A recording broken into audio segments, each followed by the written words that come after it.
Olá, a paz, tudo bem? Nós estamos aqui para a nossa última parte do estudo do panorama do Antigo Testamento. E o tema da aula de hoje são os livros proféticos. Os livros proféticos são os 19 livros que seguem após os 5 livros chamados poéticos, os quais nós vimos na aula passada, ok? Vou colocar aqui, compartilhar com vocês o nosso material de apoio, compartilhar aqui na tela para vocês visualizarem e acompanharem a gente aí, o material na sua casa.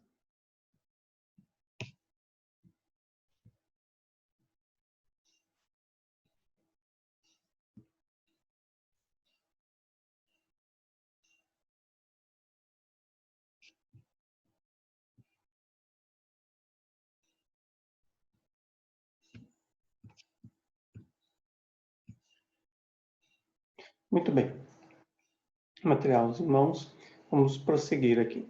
Como havia falado, são os 19 livros que sucedem os livros poéticos e finalizam os 39 livros do Antigo Testamento, ok?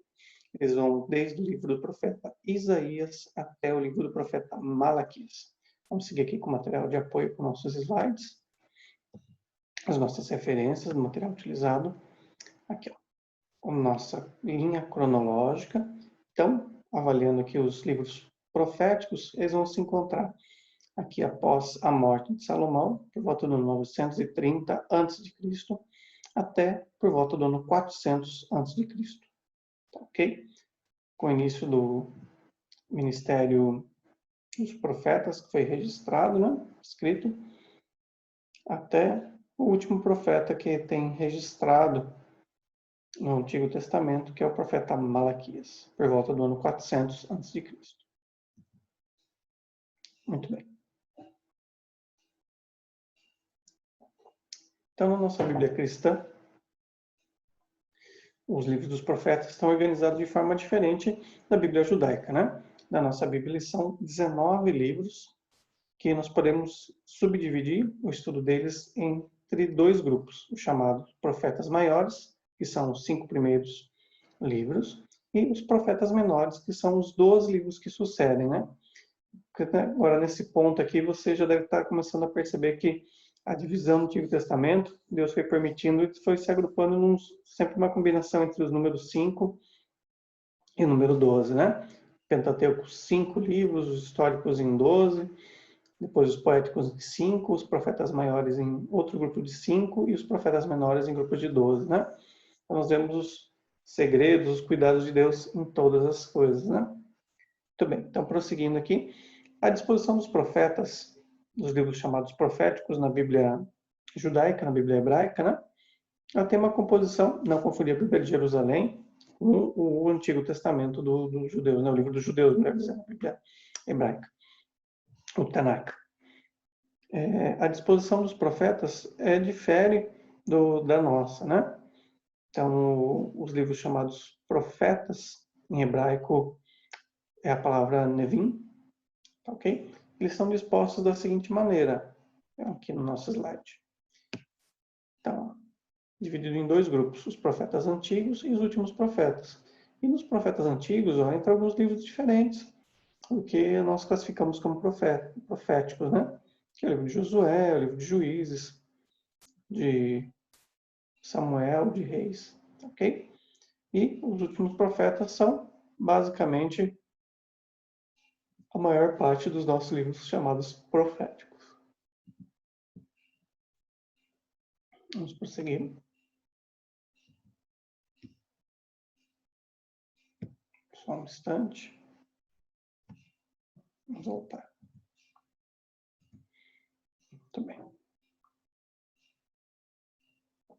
Então, na nossa Bíblia cristã, nós vemos que os 5 primeiros livros ocupam o maior volume, quantidade de profecias, né, de material escrito, de texto do profeta, que é narrado, contado, e por isso receberam o nome de profetas maiores.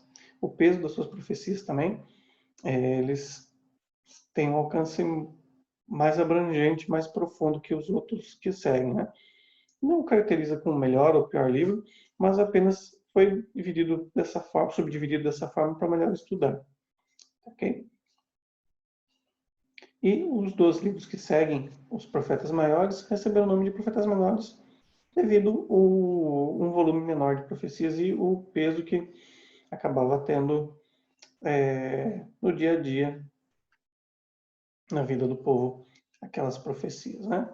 Então, todos têm seu valor, têm seu local de execução, de aplicação daquelas profecias, mas é só uma outra forma de subdividir o estudo dos profetas para ficar mais fácil. Olha lá.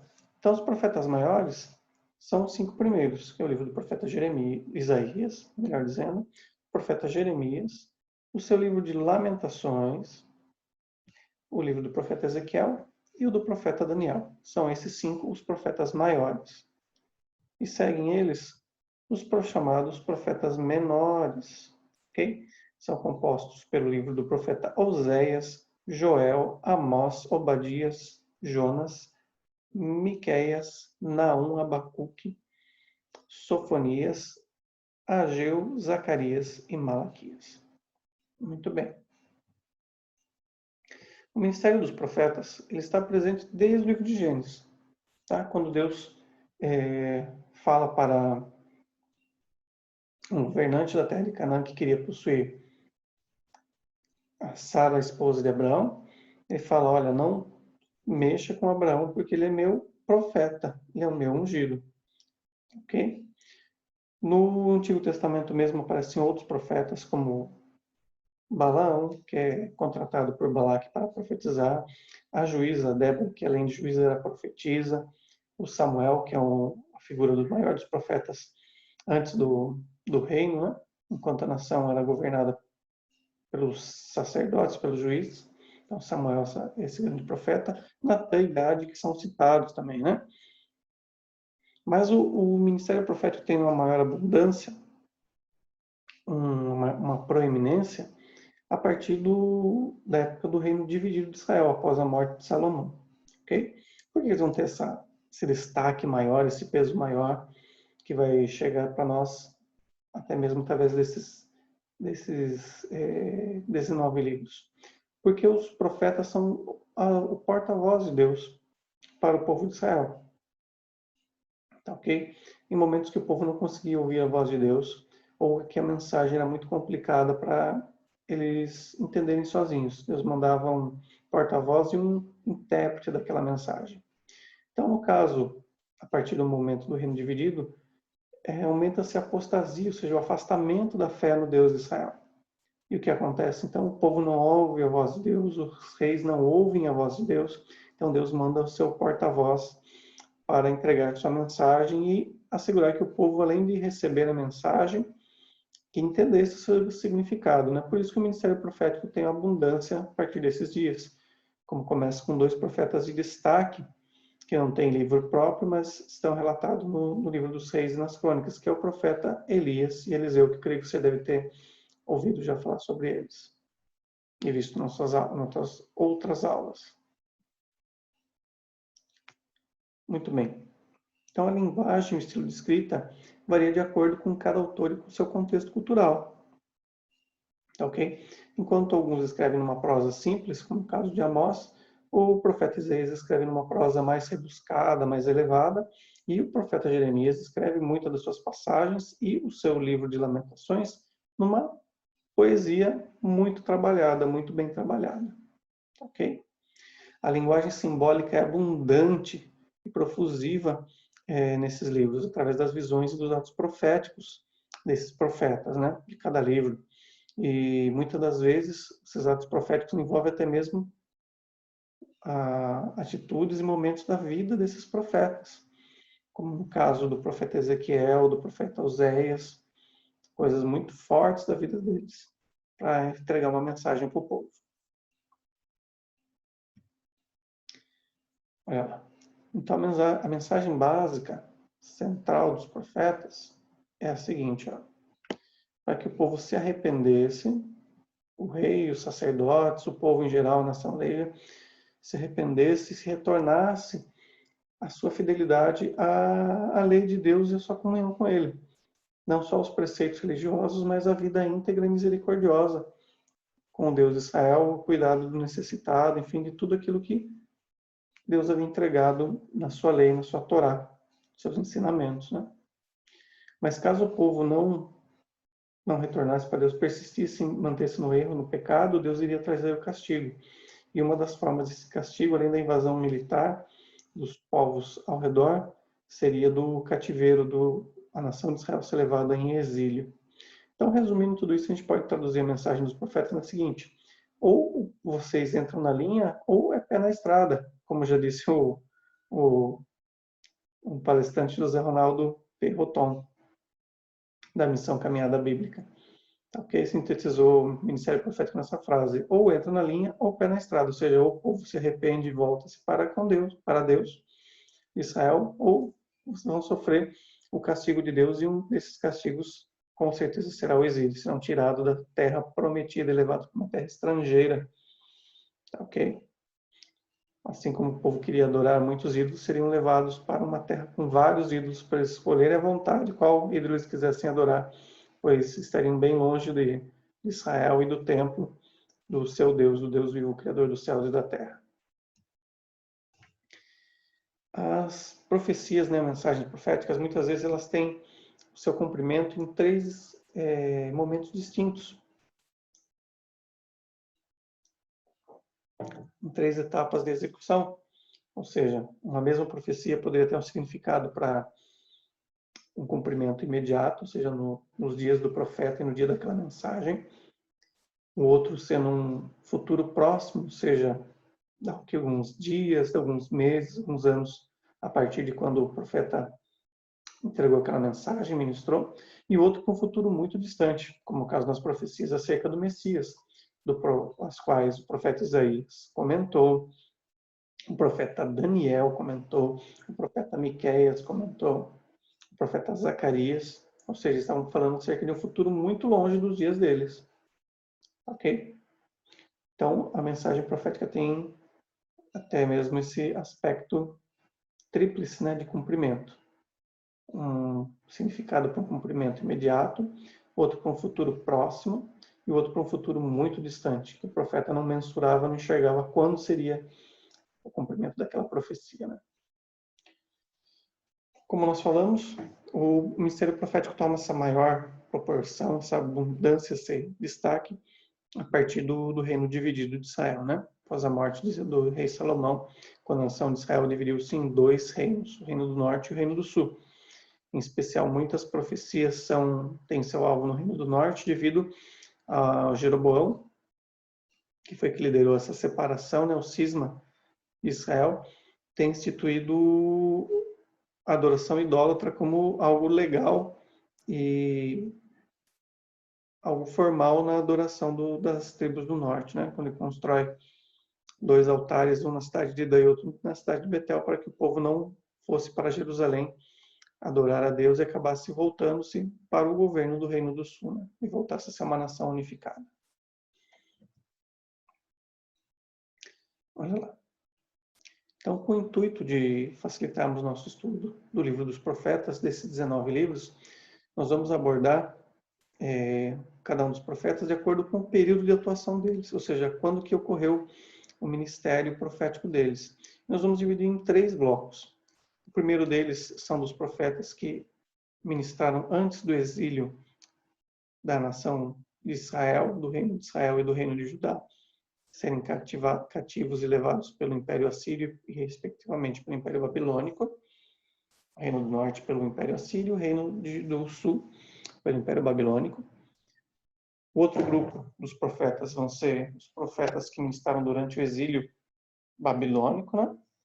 E o terceiro e último grupo são os profetas que ministraram, tiveram seu ministério profético após o exílio babilônico. Vamos lá?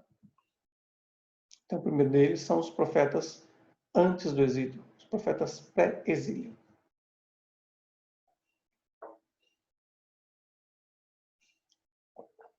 O primeiro deles, um dos mais antigos, é o profeta Jonas. Ele foi contemporâneo do profeta Elias. Ok? O primeiro livro dos Reis cita o profeta Jonas também. É um livro muito curto, ele possui 4 capítulos, ok? Que ele mistura o estilo de escrita entre a prosa e a poesia. Tá? Sua mensagem principal é a misericórdia de Deus para com todos que se arrependem e buscam a Ele. E essa mensagem é personificada, apresentada através do chamado que Deus faz para Jonas, para ele ir pregar o arrependimento para a cidade de Nínive, que era a capital do Império Assírio, o qual utilizava da força bruta e da violência através do seu exército para dominar os povos, né? Que se gabava da sua violência, que fazia pilhas com cadáveres dos povos derrotados em batalhas. Okay? Então, algo que Jonas abominava o povo de Nínive, Deus manda ele ir pregar o arrependimento para eles, mostrando a sua misericórdia. A estrutura do livro de Jonas a gente pode dividir dessa maneira que está na tela, né? A compaixão de Deus por Jonas, Jonas rejeitando o chamado divino, Jonas depois se arrependendo e voltando para Deus, né? Desculpe. Com certeza, sendo da história de Jonas indo para o barco na direção oposta, Deus permitindo aquela tempestade, Jonas se arrependendo e voltando para a direção a Nínive, depois de ter sido lançado no mar e sendo engolido pelo um grande peixe que Deus preparou. Compaixão de Deus pela cidade de Nínive, né? A cidade se arrependendo e buscando a Deus, jejuando, pregando um jejum inclusive dos animais, para que os animais não comessem durante aqueles dias também, sendo de forma semelhante aos homens daquela cidade, né? A população daquela cidade. E a quarta e última parte, Deus rejeitando a misericórdia de Deus, a misericórdia divina, né? Deus tentando exemplificar para Jonas através daquela planta que cresce, depois Deus permite que ela seja ferida e murche, né? Desapareça no mesmo dia, que tudo importa para Deus tem um valor, quanto mais uma cidade cheia de vários homens, de pessoas, né, que poderiam se arrepender e retornar para Deus, como no caso da cidade de Nínive. Ok? Uma ilustração de Jonas saindo do ventre do grande peixe. Muito bem, o próximo profeta é o profeta Amós. Ok? Ele não exercia nenhum ministério profético antes, não participava de nenhuma agrupamento de profetas, não escola de profetas, que a gente pode ver na nossa Bíblia, conforme a tradução. No caso de Samuel, que institui um grupo, né, uma escola de profetas. Depois Elias tinha seus seguidores também nos seus dias, os quais Eliseu tornou-se o mestre deles depois da partida de Elias. Então Amós não participava de nenhum desse grupo. Ele era um trabalhador do campo, né? Um trabalhador agropastoril, trabalhava tanto com a agricultura quanto com a pecuária. Não tinha nenhum treinamento religioso. Ele era do Reino do Sul, da cidade de Tecoa, próximo a Belém, da tribo de Judá. Mas Deus chama ele para entregar sua mensagem para o Reino do Norte, para entregar em especial para Jeroboão II, o rei do momento, da época dele, e seu sumo sacerdote, contra toda a idolatria e apostasia que eles estavam cometendo, afastando o povo de Deus naquele momento. Sua mensagem central é contra as apostasias de Israel, do Reino do Norte, porém tem advertências também contra as nações ao redor ali deles. Então nós temos aqui a estrutura do livro de Amós. São basicamente os seguintes pontos: os oráculos de guerra contra as nações estrangeiras, né? Como contra Edom, contra Tiro, contra Sidom. Tá, ok? A seguir, os oráculos contra os reinos de Judá e Israel, o povo de Deus, que estava abandonando a Deus. Depois nós temos os motivos porque Deus iria trazer julgamento para o reino de Israel e reino de Judá. Depois nós temos os lamentos pelas falsas esperanças do Reino do Norte, do Reino de Israel, que estavam confiando em poderes humanos, como no Império Sírio. Ok? Sempre lembrar, quando a gente fala do Antigo Testamento, nós temos o Império Sírio, que ficava onde hoje em dia é a atual Síria, né, ao norte de Israel, e o Império Assírio, ok? Que ficava mais ou menos na região entre onde hoje em dia é o Iraque, a divisa entre o Iraque e Irã. Okay? Então, depois do lamento pelas falsas esperanças, no qual Israel se apoiava, nós temos as 5 visões da destruição divina, e após isso a restauração que Deus iria trazer depois do julgamento, do castigo, né, que ele promete para o reino de Israel e para o reino de Judá. Com isso encerramos o livro de Amós. O próximo profeta que nós vamos ver, do período pré-exílio, é o livro do profeta Oséias. Ok? Ele sucede o ministério de Amós, tá? Eles não tiveram um contato direto, mas após o ministério de Amós, logo em seguida é o ministério do profeta Oséias, ok? E o alvo dele também era a contestação da apostasia, ou seja, chamar a atenção do povo, do rei, dos sacerdotes, dos religiosos do reino do norte, do reino de Israel, contra o pecado que eles estavam cometendo, que para com Deus aquele pecado era tão grande como um adultério, como se a nação tivesse cometido um adultério contra Deus de Israel. Sua mensagem é cheia de atos proféticos, e um desses atos proféticos do profeta Osés é a questão do seu casamento. Como Deus manda ele ir casar com uma mulher adúltera, né? Uma mulher Deus já anuncia, fala, olha, ela vai trair você. E ele casa-se com essa mulher chamada Gomer, ela comete o adultério de forma repetida, de forma reticente, o que Deus utilizava como forma de simbolizar, refletir o que a nação de Israel estava fazendo com ele, né? Ou seja, toda vez adulterava contra o Deus de Israel, adulterando através da idolatria, dos ídolos pagãos, né? Dos povos ao redor, das nações ao redor que estavam de Israel. A estrutura do livro a gente pode dividir entre esses 4 pontos, né? Do capítulo 1 até o capítulo 3, essa é a questão dos atos proféticos simbolizados através da vida, né? Da família, do núcleo da família ali de Oséias e Gomer, com seus filhos. Ou seja, toda vez ela trai ele, adultera ele, e mesmo assim Deus manda ele ir atrás dela e perdoar e restaurar. Eles acabam tendo vários filhos e o nome de cada filho tem um significado que aponta para o relacionamento do reino de Israel com Deus. Um dos casos, a questão do nome dos filhos, é que, por exemplo, eles têm um filho chamado Lohuama, que quer dizer não amado, e outro filho chamado Lomi, que quer dizer não meu povo, não povo meu, e o terceiro chamado Jezreel, que foi a cidade no palco da matança, né, da casa real de Acabe, que foram os reis nos dias de Elias e Eliseu que estavam fazendo o reino do norte pecar contra Deus. Okay? Então, os nomes já tinham também, nomes dos filhos, um significado pesado, né, simbólico, apontando para o relacionamento errado da nação de Israel para com Deus. A segunda parte do livro é a ausência do conhecimento de Deus, capítulo 4, capítulo 6.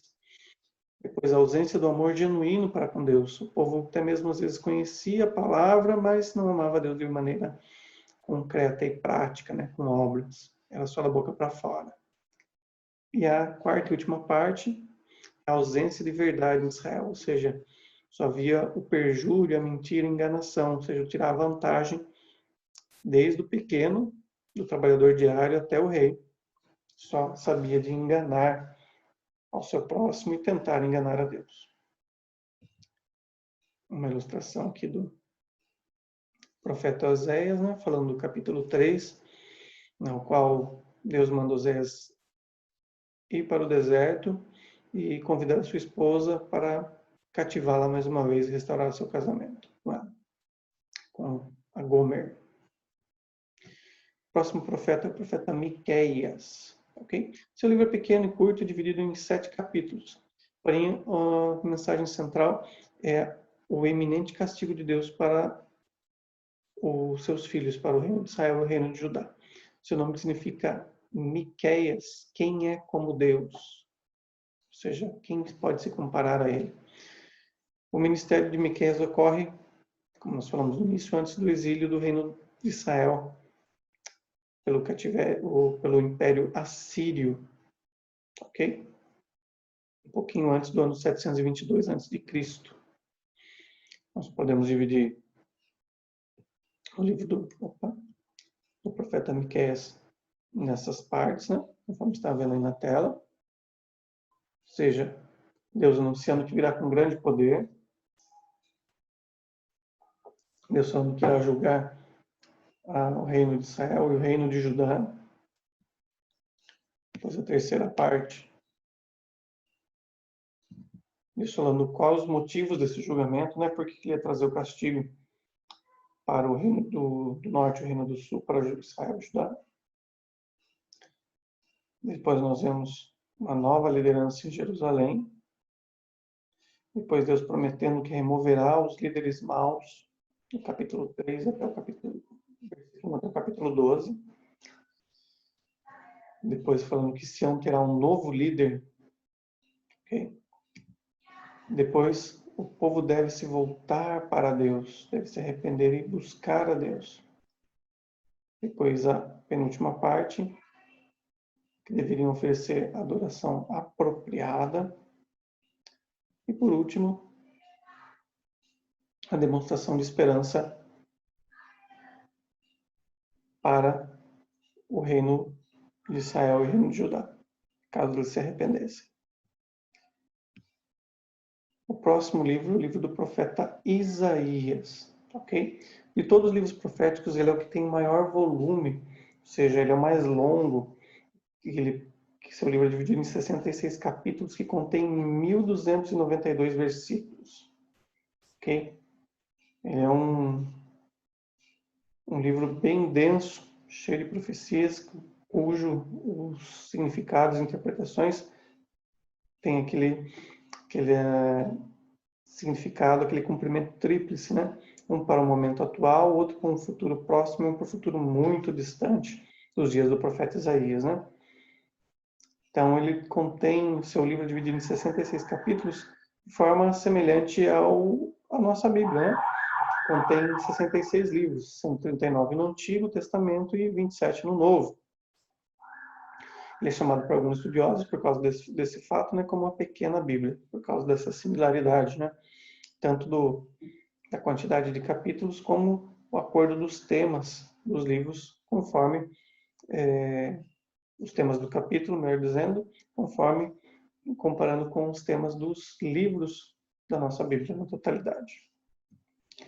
Muito bem. Então, a divisão do livro do profeta Isaías está aí no nosso material de apoio. A primeira delas é a exaltação de Deus quebrando todo orgulho humano.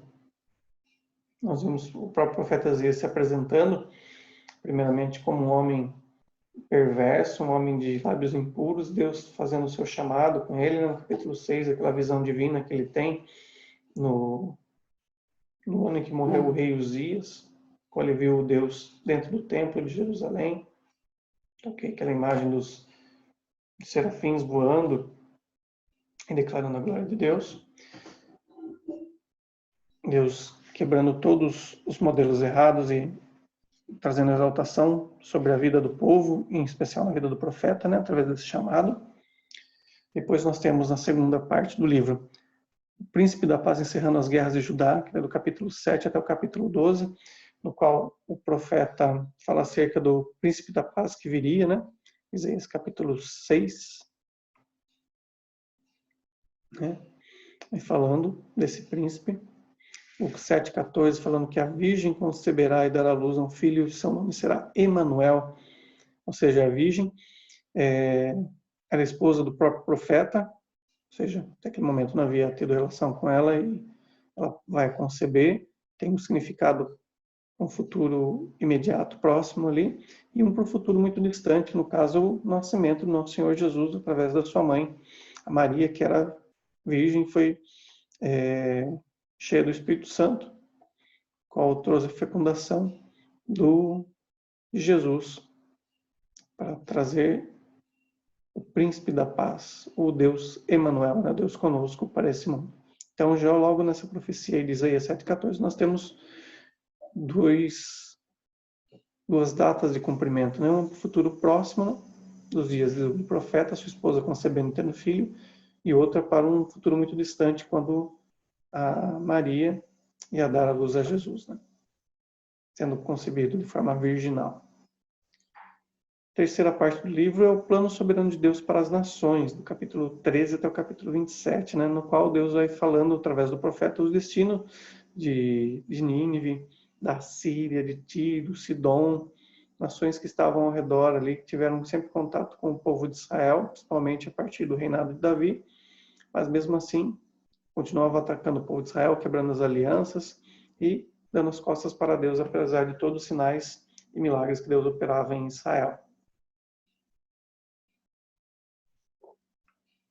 A próxima parte é a confiança em Deus versus a confiança humana, capítulo 28 até o capítulo 39, ok? No qual um dos capítulos fala da nação de Judá,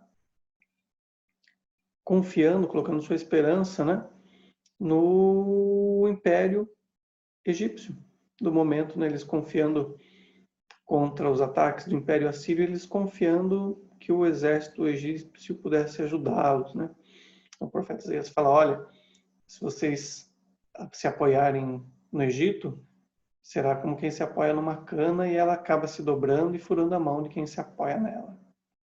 Ok? Então, a questão da confiança em Deus versus a confiança humana. Então, Deus convida o povo a confiar nele, esperar somente nele, para livrar dos ataques do exército do Império Assírio. Okay? Como realmente ocorre lá no Isaías capítulo 37, que é relatado quando o exército assírio cerca Jerusalém, e Deus manda um anjo durante a noite que fere 185 mil homens desse exército, e o povo de Judá não precisa pelejar, não precisa levantar uma espada, e Deus concede a vitória para eles. A quinta parte, do capítulo 40 até o capítulo 48, é Deus é incomparável e trará libertação. Ok? Então, a partir daí, é apresentada a figura do Messias, do ungido de Deus, a qual é personificado, é dado o nome, né, e personificado na figura de Ciro, o rei dos Medo-Persas, que vai aparecer lá por volta do ano 538, 536 a.C., ou seja, 150 anos depois das profecias de Isaías, vai aparecer um rei chamado Ciro, o qual vai libertar o reino de Judá e os demais povos de Israel do cativeiro babilônico. Ok? Então, essa figura aí do Messias aparece já no capítulo 40 em diante.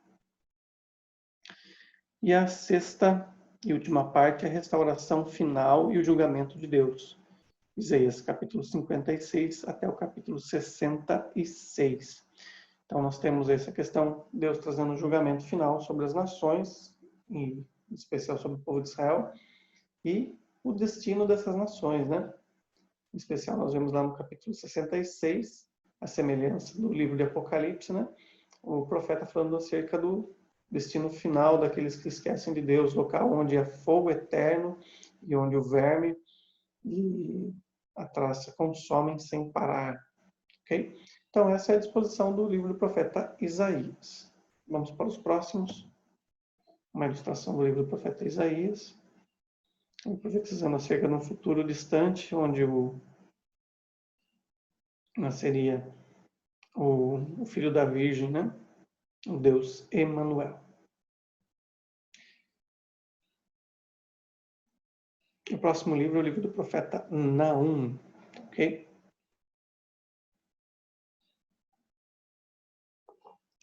Seu nome significa consolador ou rico em conforto. Seu nome tem a mesma raiz do nome Noé e Neemias, que quer dizer consolo, consolador, ok? Assim como o pai de Noé colocou seu nome prevendo o consolo que ele ia trazer sobre a humanidade, né? Através da salvação, a obediência a Deus na questão da arca, né? Então agora que talvez o pai de Naum tinha tido a mesma ideia, colocado esse nome sobre seu filho. A mensagem direcionada para a cidade de Nínive, quase cerca de 100 anos depois da mensagem do profeta Jonas. o qual acabou trazendo avivamento e arrependimento para a cidade, né? Então, aqueles mais de 100 mil homens se convertem a Deus, jejum, juntamente com os seus animais. Agora o tempo acabou passando depois da mensagem de Jonas e o povo foi voltando para o seu costume de pecar e corrupção total da moral, atos de perversidade, de violência contra os povos inimigos, os povos conquistados. E Deus chama Naum para entregar a mensagem para Nínive. Agora não de arrependimento, mas de julgamento próximo, julgamento iminente e destruição total. A estrutura do livro é dividida em 5 partes, né? Como você está vendo no seu material de apoio. A primeira dela é um julgamento de Deus sobre a cidade de Nínive, né? Capital do Império Assírio. A segunda parte é a ira de Deus e a sua bondade, a sua misericórdia, para os que se arrependem. A terceira é a ira sobre a cidade de Nínive e a paz sobre o reino de Judá. A quarta parte é a destruição de Nínive, lá no capítulo 2, versículo 3 até o versículo 13. E a quinta e última parte são os motivos do porquê Deus ia trazer aquele castigo inevitável, ou seja, sem volta, sobre a cidade de Nínive.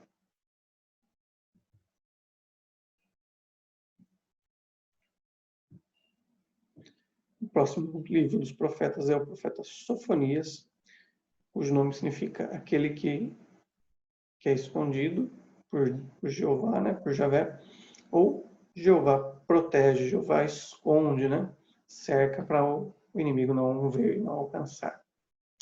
Sua profecia é voltada para o dia do Senhor, ou seja, o dia de julgamento que Deus traz sobre toda a terra, sobre todo o mundo, em especial sobre a nação de Judá e, apertando mais o foco, sobre a cidade de Jerusalém. O livro pode ser dividido em 3 blocos, né? O primeiro deles é o julgamento de Deus, que ocorrerá no dia do Senhor, ou seja, esse momento quando Deus virá e trará o juízo sobre todas as pessoas, sobre todas as nações. A segunda parte é o arrependimento antes do dia do Senhor, ou seja, um convite para que o povo se arrependesse e buscasse a Deus. E a terceira e última parte é a restauração e alegria no dia do Senhor, ou seja, para os ímpios, o dia do Senhor é motivo de tristeza, mas para aqueles que confiam em Deus é motivo de alegria, no qual Deus vai retribuir galardão para aqueles que são justos e vai retribuir castigo para aqueles que são ímpios, que se esquecem dele. Próximo livro dos profetas do pré-exílio é do profeta Abacuque, cujo nome em hebraico significa abraço. Okay? É um livro curto também, tem 3 capítulos, no qual ele apresenta a súplica pelo fim da violência e apostasia que havia tomado conta, né, que abundava no reino do sul, no reino de Judá, nos dias do profeta. Né? E ele também acaba falando como que o Império Babilônico ia servir de meio de castigo para o reino do sul, em especial para a cidade de Jerusalém, por causa dos seus pecados, da sua desobediência. O livro... Opa. Aqui. Voltando. Muito bem. O livro é dividido em 3 partes também, 3 blocos, né? A oração pela justiça de Deus em Judá, do capítulo 1 até o versículo 11. Depois a oração questionando a justiça de Deus, está no capítulo 1, versículo 12 até o 2, capítulo 20. E por último, uma oração por misericórdia em meio à dificuldade, que é o capítulo 3, do versículo 1 até o versículo 19, o qual é bem conhecido de nós do meio evangélico, a partir do versículo 17, né? No qual o profeta recita, declara, né? Fala que ainda que a figueira não floresça, que os frutos da videira não hajam, que o fruto da oliveira seja minguado, que falte vacas no currais, que tudo seja levado, mesmo assim eu louvarei ao Senhor e confiarei nele. Ok? Então, o detalhe também que é esse capítulo 3 do profeta Abacuque, é uma oração que foi feita e foi orientado pelo profeta para ser musicado, utilizado na adoração do templo de Salomão como forma de canção. O próximo profeta do período pré-exílio é o profeta Joel. Seu nome em hebraico significa Jeová é Deus. Ok? Apesar de estar classificado como um profeta do pré-exílio, a sua mensagem, suas citações não nos permitem datar de forma 100% correta, ok? Como ele não fala do cativeiro babilônico, nem do cativeiro assírio, então a gente acaba colocando ele no período pré-exílio, mas a sua mensagem não deixa nada claro do período do seu autor, ok?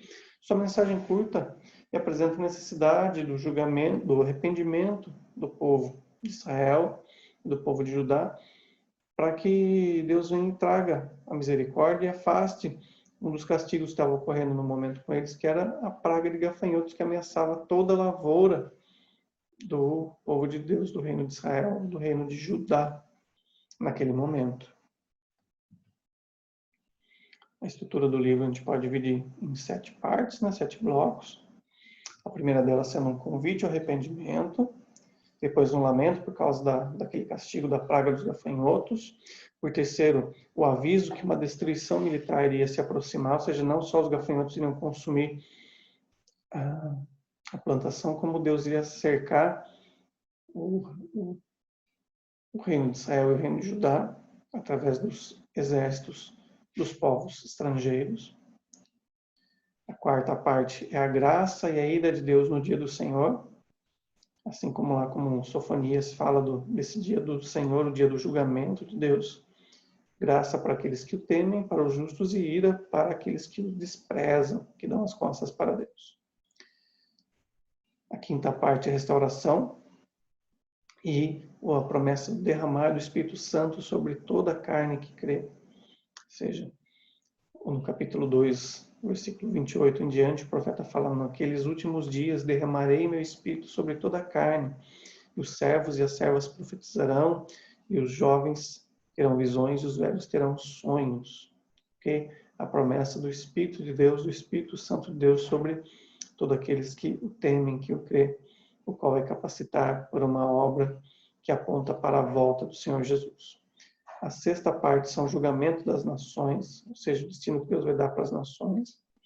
E a sétima e última parte, as bênçãos que Deus promete sobre o reino do sul de Judá, caso a nação se arrependa dos seus pecados e se volte para com Deus.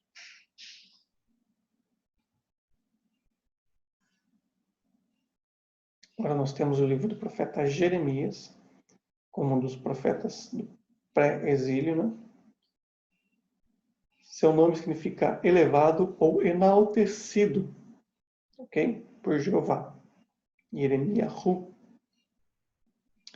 Seu ministério profético durou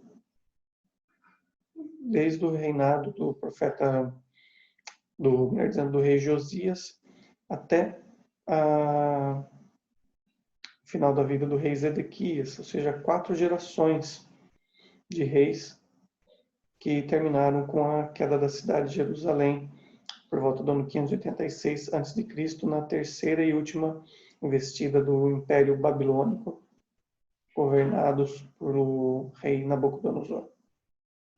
Ok? Curiosidade sobre o livro do profeta Jeremias. Ele interpreta, né, a questão do cativeiro do reino do sul, do reino de Judá, como um período que seria de 70 anos, no qual Deus vai deixar o povo de Israel, né, o reino de Judá, melhor dizendo, longe da sua terra, para que se arrependam dos seus pecados e se voltem para Deus. Okay? Outro detalhe é que durante seu ministério profético ele foi preso, foi sequestrado e exilado por causa das suas mensagens que iam contra a natureza pecaminosa e as vontades pecaminosas dos reis dos seus dias, né, naquele momento.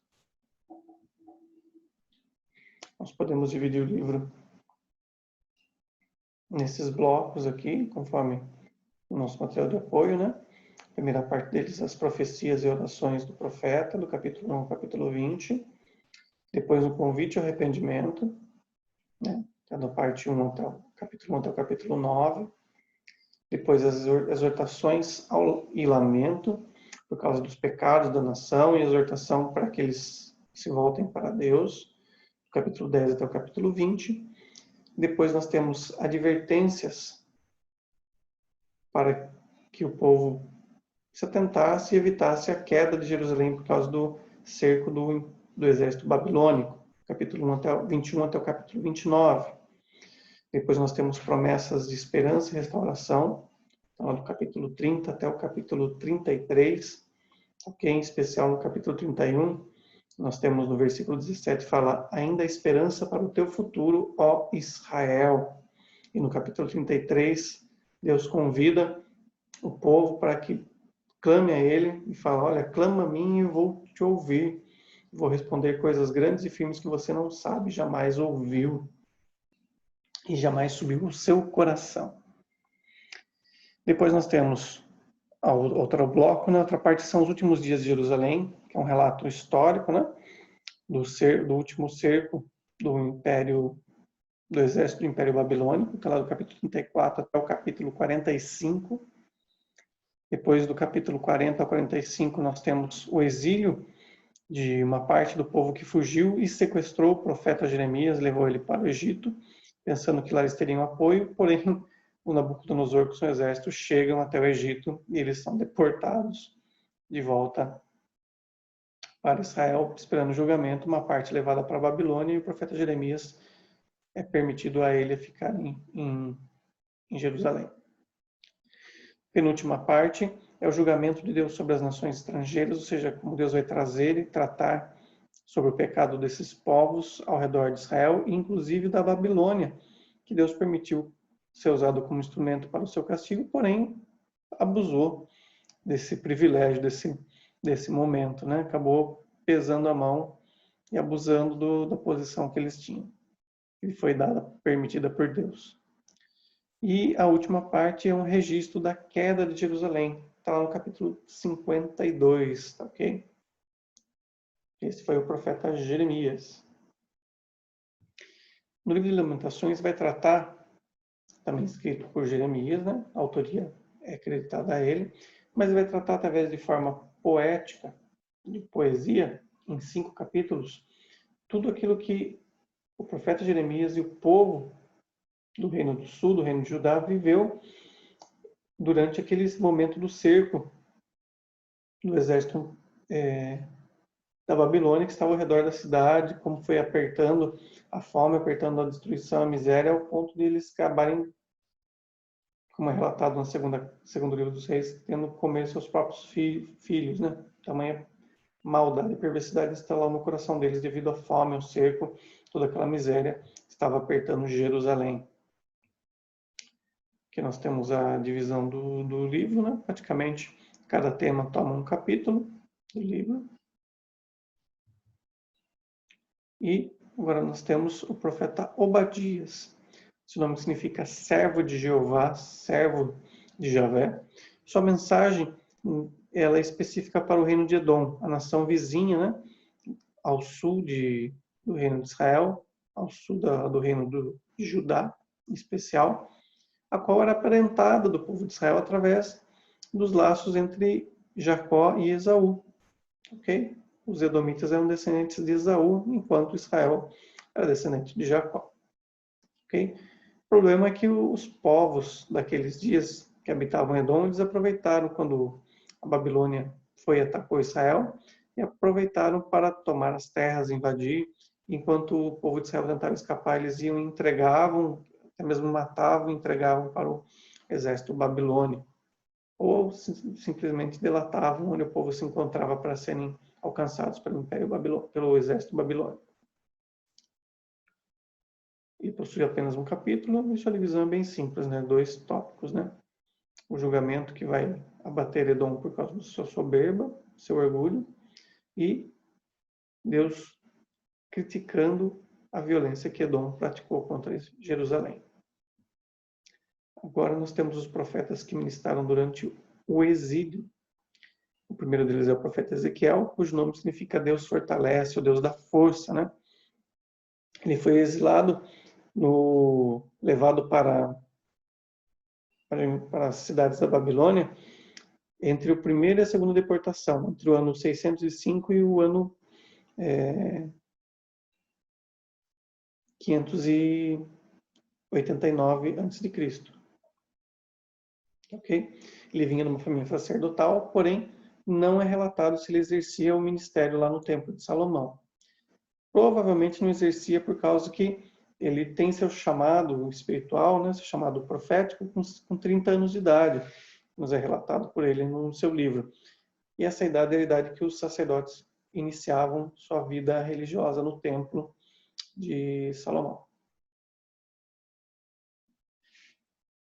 Seu livro é repleto de simbologias e alegorias, o que causa muita dificuldade para a interpretação e algum estranhamento também, algumas dúvidas e questionamentos por parte de alguns estudiosos, né? Devido à dificuldade e complexidade de entender todos os pontos do livro, em alguns pontos específicos.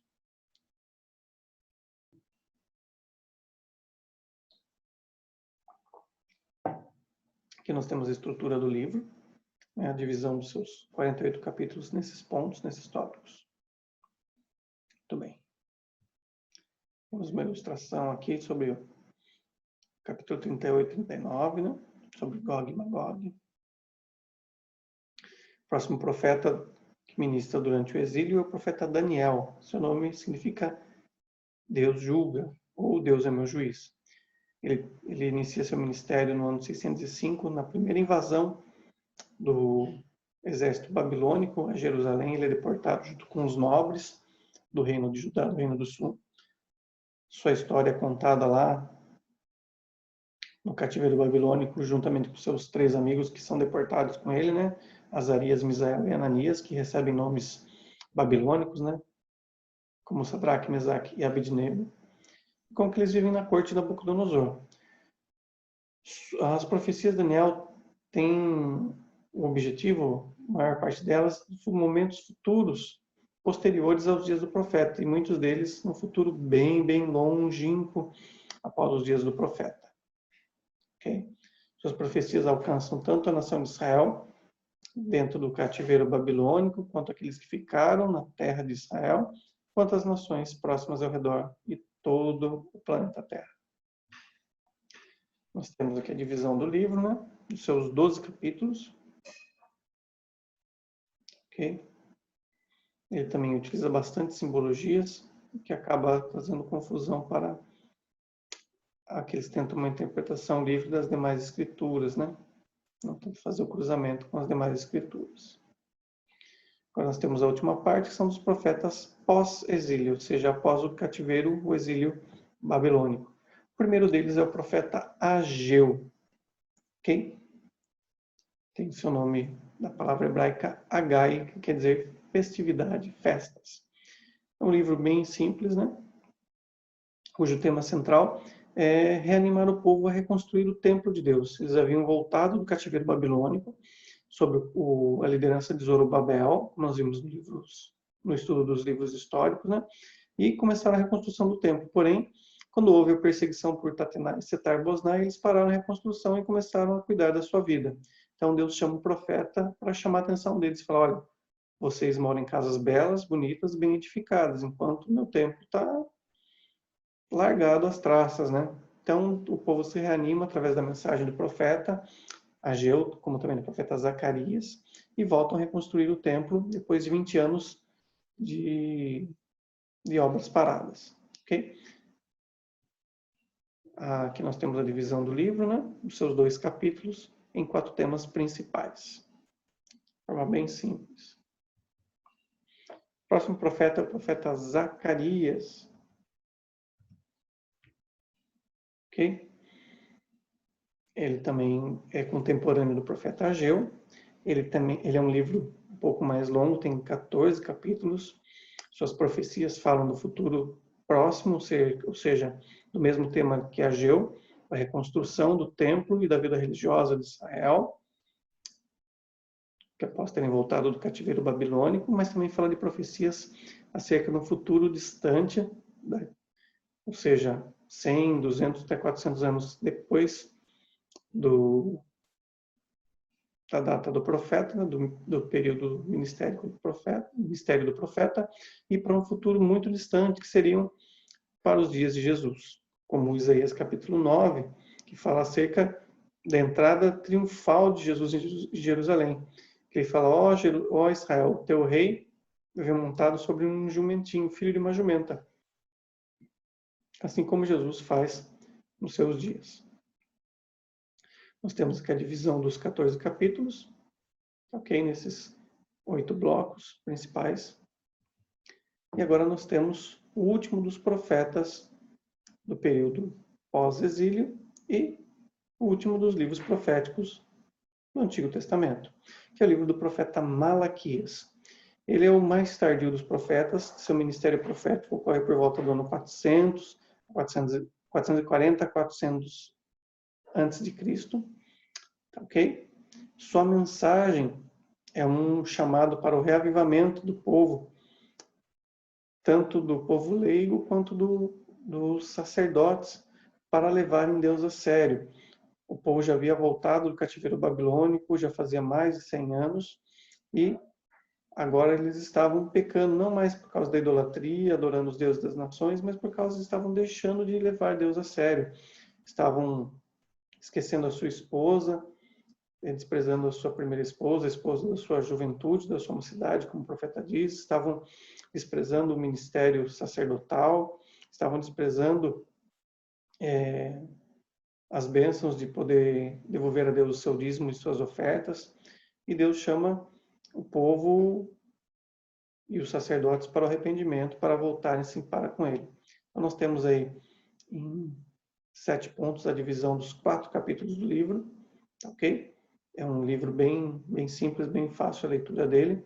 E por fim, acabando o livro do profeta Malaquias, nós temos o período chamado interbíblico, no qual nós não temos profecias durante cerca de 400 anos, até quando nasce o Messias, o nosso Salvador, o Senhor Jesus, e temos sua vida estudada e relatada nos 4 evangelhos, e depois seus sucessores, a igreja, descrito nos livros a seguir, como Atos e as demais cartas. Espero que tenham gostado da nossa aula. Fique com Deus e bons estudos. Tchau. Deus abençoe.